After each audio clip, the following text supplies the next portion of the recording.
Hello everyone. तर कसे आहात सगळे? दीपास टेस्टी डिलाईटमध्ये तुम्हा सर्वांचं खूप खूप स्वागत आहे. तर आज सकाळी सकाळीच हा हाय प्रोटीन नाश्ता बनवलेला आहे. तर आपण मटकीला मोड आणतो, मुगाला मोड आणतो, त्याच्या भाज्या वगैरे करतो किंवा उसळी करतो. तर रोज रोज तेच तेच खाऊन कंटाळा येतो. तर आज मी त्याच मोडांपासून एक नाश्त्याचा प्रकार बनवला आहे. तर त्याचे डोसे बनवलेत. आपण रेसिपीला सुरुवात करूयात. तर मिक्सरच्या एका भांड्यामध्ये मी 1 वाटी मटकी घेतलेली आहे, मोड आलेली मटकी. त्यानंतर 1 वाटी मोड आलेले हिरवे मूग घेतले. त्यानंतर 1 वाटी चणे घेतलेले आहेत, त्यालाही थोडे थोडे मोड आलेले आहेत. आणि त्यानंतर अर्धी वाटी जो आहे तो रवा घेतलेला आहे. तर तुम्ही जाड किंवा बारीक कोणताही रवा घेऊ शकता. त्यानंतर या 4 हिरव्या मिरच्या घेतलेत. त्यानंतर चवीनुसार मीठ. तर मिरच्या ऑप्शनल आहेत. आवश्यकता असेल तर टाका किंवा नाही टाकल्या तरी चालेल, किंवा तुमच्या चवीनुसार तुम्ही त्या मिरच्या कमी जास्त करू शकता. त्यानंतर मी अर्धा ग्लास पाणी घालून याची आपल्याला अगदी बारीक अशी पेस्ट करायची आहे. तर आपल्याला सोडा, इनो वगैरे काही एक वापरायचं नाही आहे. आणि अर्धा ग्लास मी पाणी आधी टाकताना दाखवलेलं, पण नंतर मला परत 1 ग्लास पाणी त्यामध्ये घालावं लागलं होतं. तर वाटल्यानंतर अशी कन्सिस्टन्सी झालेली आहे. पण आपण 1.5 ग्लास पाणी घातलेलं आहे त्यामध्ये.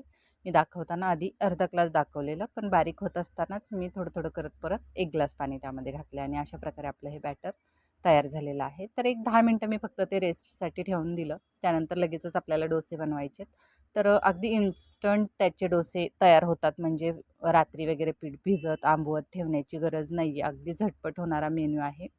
आणि गॅसवर एक पॅन गरम करत ठेवला, त्यावर घातलेलं आहे थोडंसं तेल. तर तुम्ही तेलाऐवजी तूप, बटर काही यूज करू शकता.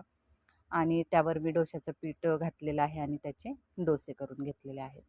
आणि आता मी हे दोन्ही बाजून अगदी खरपूस असे शेकून घेणार आहे. तुम्हाला हवं असेल तुम्ही एका साईडनं शेकून, जसे आपण डोसे शेकतो तशा टाईप शेकून घेऊ शकता, किंवा तुम्ही त्यावर आवडीनुसार चटणी किंवा भाज्या, कांदा, टोमॅटो वगैरेही घालू शकता. पण मी अगदी प्लेन असे डोसे बनवलेले आहेत. आणि डोस्याच्या बॅटरमध्ये कसं मी थोडंसं मिरची घातल्यामुळं त्याला टेस्ट खूप छान आलेली आहे. आणि आपण दोन्ही बाजूनं असे डोसे शेकून घेतले ना, की अगदी क्रिस्पी कुरकुरीत असे खूप छान डोसे लागतात.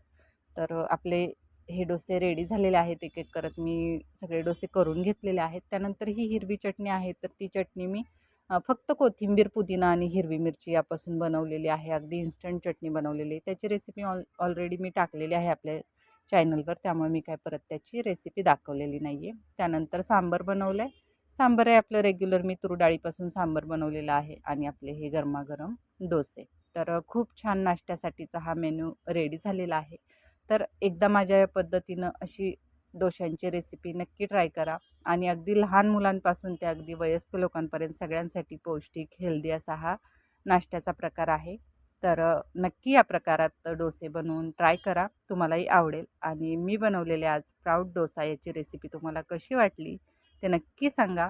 तसेच आपल्या चॅनलला कनेक्टेड राहा. आपल्या चॅनलवरच्या रेसिपीज जर आवडत असतील तर लाईक, शेअर आणि सबस्क्राईब नक्की करा. चला तर मग असंच भेटूया पुढे अशाच एका नवीन रेसिपीसह. तोपर्यंत बाय. थँक्यू.